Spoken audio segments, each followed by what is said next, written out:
Vamos a conversar a continuación con el politólogo Belarminio Ramírez, a quien damos la bienvenida, y con él conversaremos sobre su percepción acerca de los frutos que se podría extraer del diálogo convocado por el presidente Abinader, así como su experimentada opinión acerca de los cambios efectuados en el gabinete en el día de anoche a los cargos atinentes a la política comunicacional del gobierno. Bienvenido, Belarminio Ramírez, que está con nosotros nuevamente en Esto No Tiene Nombre. ¿Cómo se siente? Muy bien, Miralba y José Enrique, muy contento de compartir con ustedes y llegar al pueblo dominicano a través de este programa. Un placer recibirlo, Belarminio. Vamos entonces con la primera pregunta. ¿Cuáles son los frutos que usted entiende puede dar este diálogo que fue convocado por el presidente Abinader? Yo no tengo muchas expectativas en este diálogo, porque el diálogo nacional comenzó con un déficit de legitimidad. ¿Por qué? Y eso, ¿a qué se refiere usted específicamente? Ese déficit será un fracaso para el convocante, que es el presidente Luis Abinader.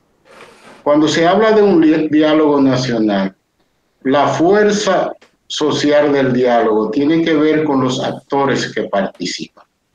Vamos a suponer si tú cumpleaños y tú decides hacer un cumpleaños en tu casa, invita a familiares y amigos, y después el día de tu cumpleaños tú no apareces. Si tú no apareces, han pasado tres cosas. Una, que tú no te guste tu propio cumpleaños. Dos, que no te caigan bien los invitados. O tres, que te ha sucedido algo de fuerza mayor. Luis Abinader no le ha dicho a este país por qué él no fue a pronunciar las palabras de apertura de un diálogo nacional, que es el acontecimiento más grande en un Estado democrático, porque un diálogo nacional donde está el liderazgo de los partidos, donde está la representación de la cúpula empresarial y la representación de los trabajadores, tiene más poder en la democracia que la propia Asamblea Nacional. Porque lo que se acuerda allí ya es ley y es código, porque al estar representados los partidos políticos, ellos son los que tienen la representación en el Parlamento. Entonces, ¿qué pasó? Yo pienso que Abinader no fue a su propio diálogo porque él quedó desconcertado ante el hecho de que los tres expresidentes, ninguno fuera. El hecho de que el PLD, la Fuerza del Pueblo, crearan comisión sin la presencia de los presidentes de los partidos, que a su vez son expresidentes de la República.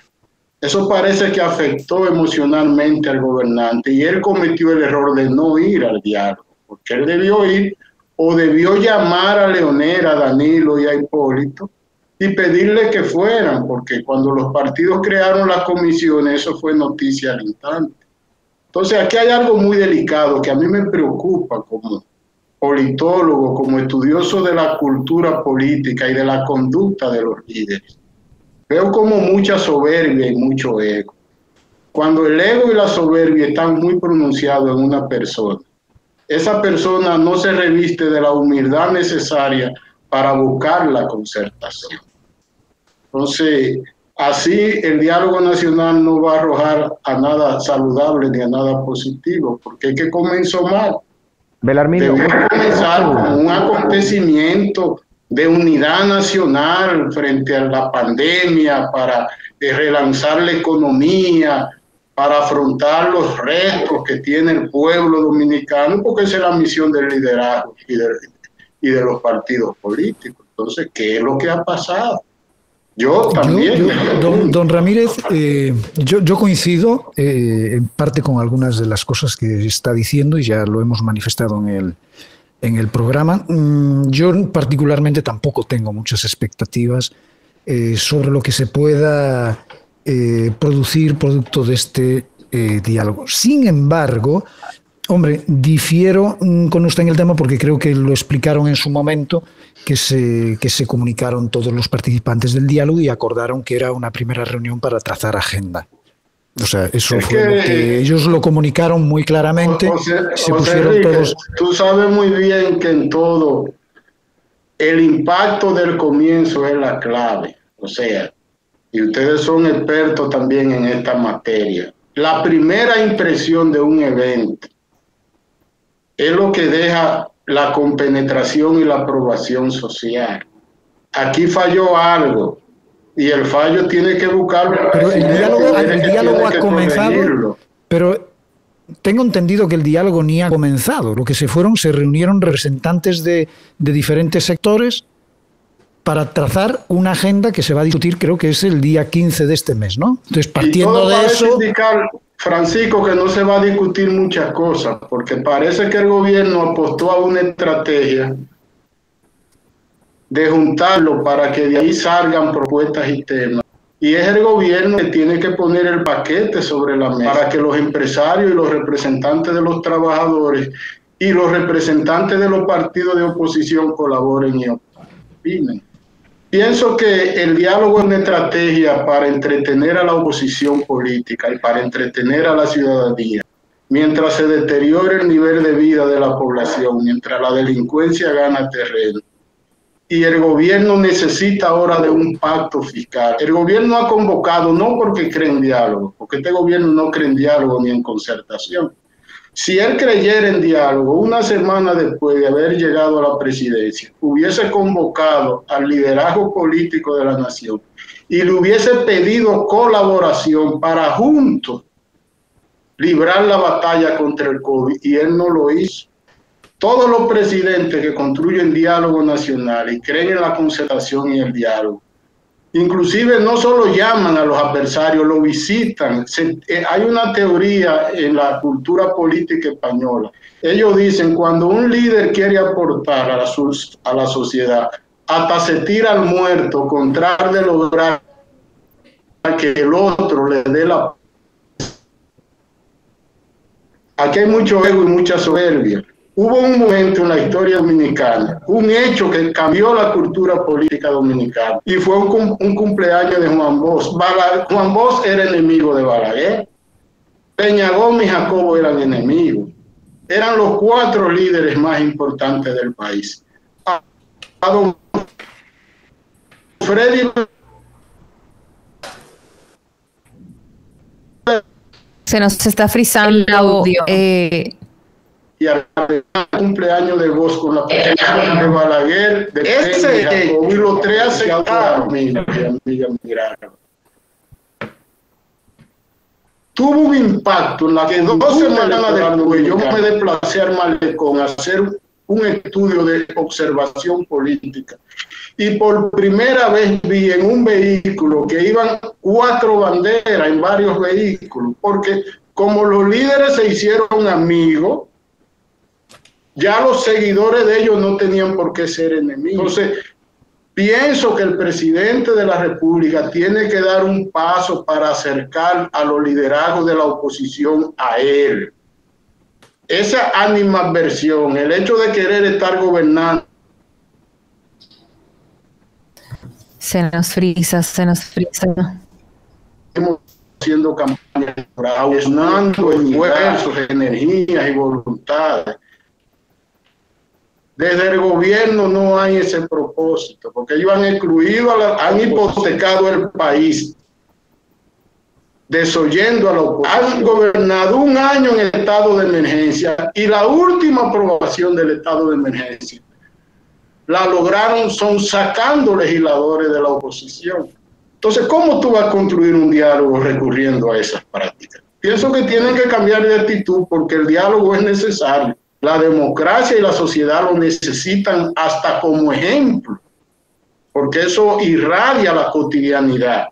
Los liderazgos tienen que concertar por el desarrollo y bienestar de la nación, pero aquí no hay ese propósito. El oficialismo no cree en el diálogo y la concertación. Don Belarminio, una pregunta desde el punto de vista político. Usted tan conocedor. Yo desde el punto de vista jurídico tengo ciertas dudas o inquietudes con respecto al diálogo nacional, porque evidentemente todo lo que de allí salga tendrá que someterse a los órganos constitucional y legalmente competentes para ser aprobado, y hay que recordar que los legisladores se rigen por el principio de prohibición del mandato imperativo. O sea que si hay un grupo de legisladores que no está de acuerdo, aunque su partido lo esté, con alguna propuesta de allí, podrán negarse a aprobarla y no pueden recibir ningún tipo de sanción. porque la Constitución los protege, pero eso es un tema ya jurídico. Desde el punto de vista político y tomando como punto de partida la importancia que usted le ha dado legítimamente a la ausencia del presidente Luis Abinader en la primera reunión del Consejo, que valga decir que se convirtió en una reunión de metodología por la propuesta de Fuerza del Pueblo apoyada por Alianza País, porque ellos llegaron a discutir temas y Fuerza del Pueblo, en cabeza del doctor Radamés Jiménez, dijo no, aquí para venir a discutir una propuesta tienen que traer una base documental para uno partir de algo y le toca a ustedes como anfitriones. Pero bueno, la ausencia de los líderes políticos de oposición y de oficialismo, en el caso particular del doctor Leonel Fernández, del licenciado Danilo Medina y del ingeniero agrónomo Hipólito Mejía, su ausencia en el diálogo es un desconocimiento al liderazgo de Luis Abinader, o se puede interpretar que la ausencia de Luis Abinader es un reconocimiento al liderazgo personal de cada uno de ellos tres. Bueno, esa es una pregunta que vale oro, Francisco. Lo primero es que comparto contigo que la ausencia de los 4 principales líderes en el escenario va a influir en que en el Congreso también muchos legisladores desconozcan e ignoren lo que allí se acuerda. Pienso que los 3 expresidentes no asistieron porque ellos están disgustados, ellos se consideran desconsiderados por Luis Abinader. Los 3, incluyendo a Hipólito Mejía. Ellos consideran que el presidente no le ha dado inclusión en asuntos elementales de la gobernanza. Y ahí ellos en cierta medida comenzaron a vengarse. El clima de cordialidad y el vínculo afectivo, el puente afectivo entre el presidente y el liderazgo de la oposición anda mal. Y si no se corrige ese puente afectivo, entonces el diálogo no arrojará resultados positivos. Entonces el diálogo será un escenario mediático de figureo, porque primero hay que acercar a los 4 líderes, acercarlo con transparencia. Ellos tienen que hablar, ellos, sobre el futuro del pueblo dominicano, sobre la economía, sobre temas pendientes, y luego en el diálogo conocer los detalles. Entonces, ese primer paso tiene que darlo Luis Abinader. Aquí el pasado tiene ejemplos, por ejemplo, cuando Danilo llegó, que estaba el problema de la sentencia de la Suprema Corte de Justicia, que creó un conflicto mundial que decía que los hijos de haitianos nacidos aquí no eran dominicanos.